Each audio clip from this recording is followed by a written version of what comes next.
Bismillahirrahmanirrahim.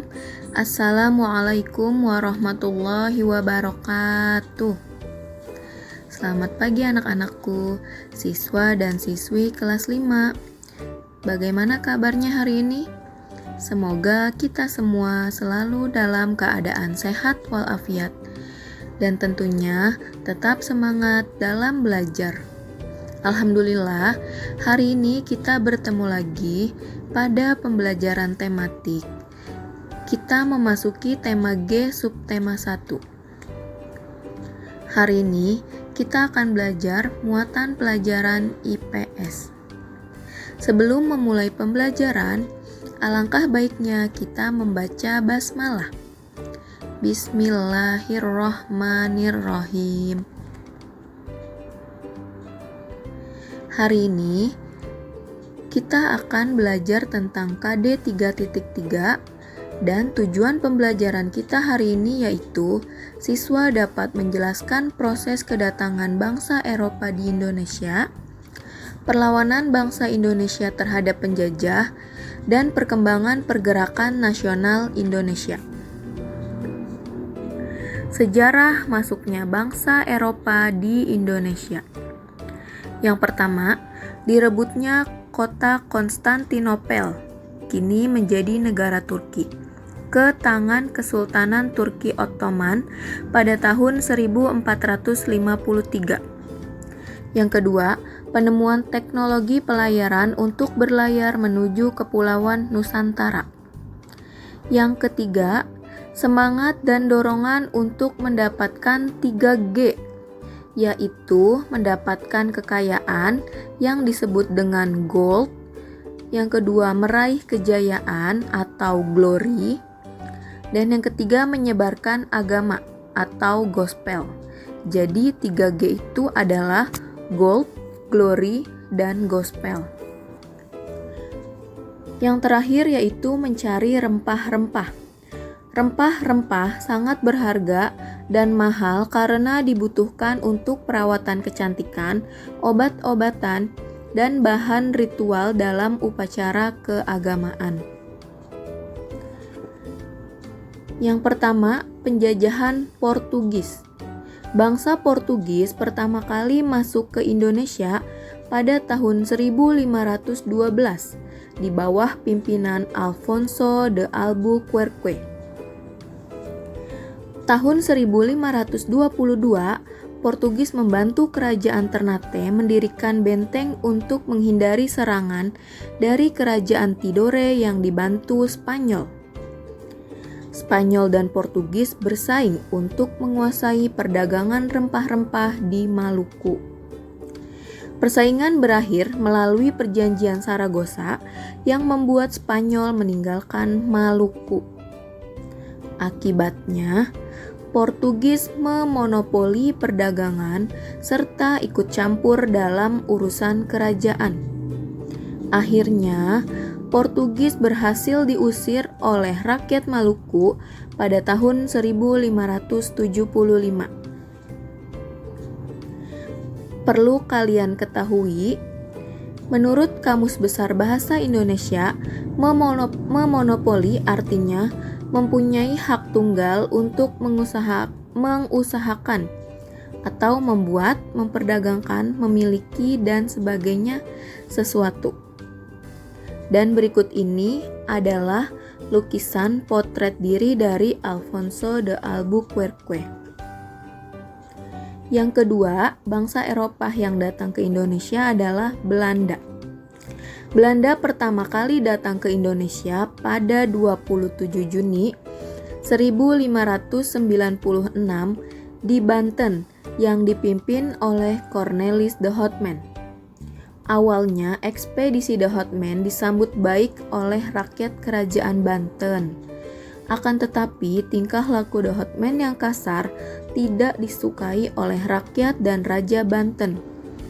Akibatnya, pasukan de Houtman diusir dari Banten. Setelah itu, Belanda kembali datang di Banten pada tahun 1598 dengan tujuan untuk berdagang di bawah pimpinan J.V. van Neck. Namun, tujuan Belanda berubah untuk menguasai Banten yang menjadi pusat perdagangan rempah-rempah. Berikut ini adalah potret diri dari Cornelis de Houtman dan J.V. van Neck. Selanjutnya, ada Verenigde Oost-Indisch Compagnie atau yang disingkat VOC. Sejak pelayaran de Houtman, banyak berdiri perusahaan-perusahaan dagang Belanda. Perusahaan-perusahaan tersebut akhirnya digabungkan menjadi sebuah kongsi dagang besar yang diberi nama Verenigde Oost-Indisch Compagnie atau VOC. VOC resmi berdiri pada tanggal 20 Maret 1602. Dalam bahasa Indonesia, VOC berarti Persekutuan Maskapai Perdagangan Hindia Timur. Belanda membentuk VOC untuk memonopoli perdagangan rempah-rempah di Banten tahun 1602 yang dipimpin oleh Jan Pieterszoon Koen. J.P. Koen menerapkan kebijakan politik untuk membatasi penanaman jumlah rempah serta pelayaran kapal guna mengawasi perdagangan rempah-rempah. Sikap VOC yang semena-mena mendapat perlawanan dari rakyat Indonesia. Akhirnya, VOC mengalami kebangkrutan dan resmi dibubarkan pada tanggal 31 Desember 1799. Selanjutnya, perlawanan bangsa Indonesia terhadap penjajah. Yang pertama ada perjuangan rakyat Maluku.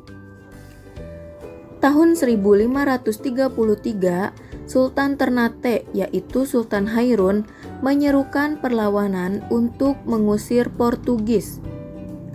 Perlawanan kedua terjadi pada tahun 1570 di bawah pimpinan Sultan Babullah yang merupakan anak dari Sultan Hairun. Portugis menyerah dan meninggalkan Maluku pada tahun 1575. Yang kedua, perjuangan rakyat Sumatera. Yang pertama ada di Aceh, kemudian ada di Sumatera Utara, dan di Sumatera Barat. Di Aceh, perlawanan dipimpin oleh Teku Cikditiro, Panglima Polim, Teku Umar, dan Cut Nyadin. Rakyat Aceh menggunakan taktik perang gerilya, yaitu perang yang memasuki hutan agar tidak mudah ditangkap. Perlawanan rakyat Sumatera Utara dipimpin oleh Sisingamangaraja XII. Penyebabnya adalah Belanda ingin menguasai Tapanuli. Di Sumatera Barat, perlawanan dipimpin oleh Tuanku Imam Bonjol. Penyebabnya adalah politik adu domba Belanda terhadap kaum adat dan kaum paderi. Selanjutnya, ada perjuangan rakyat Jawa. Di Pulau Jawa, perlawanan terhadap Belanda dipimpin oleh Pangeran Diponegoro. Belanda berhasil menangkap Pangeran Diponegoro dengan pura-pura mengajak berunding. Saat berunding, Pangeran Diponegoro ditangkap dan diasingkan ke Manado pada tahun 1830.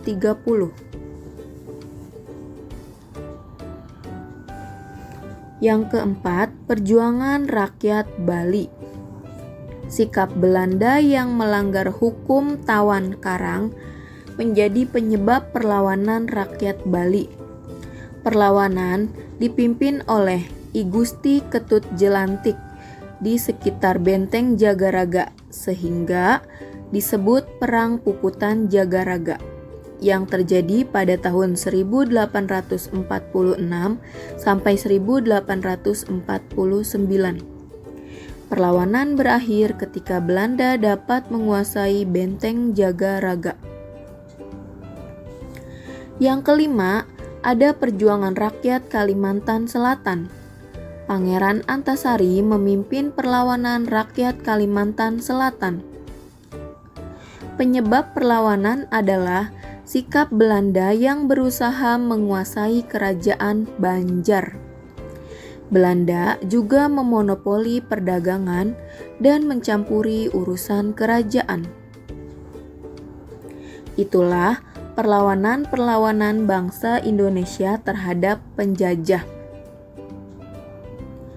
Baik, berbagai perlawanan terhadap penjajahan bangsa Portugis dan Belanda di berbagai daerah banyak mengalami kegagalan. Salah satu sebabnya adalah perlawanan yang masih bersifat kedaerahan.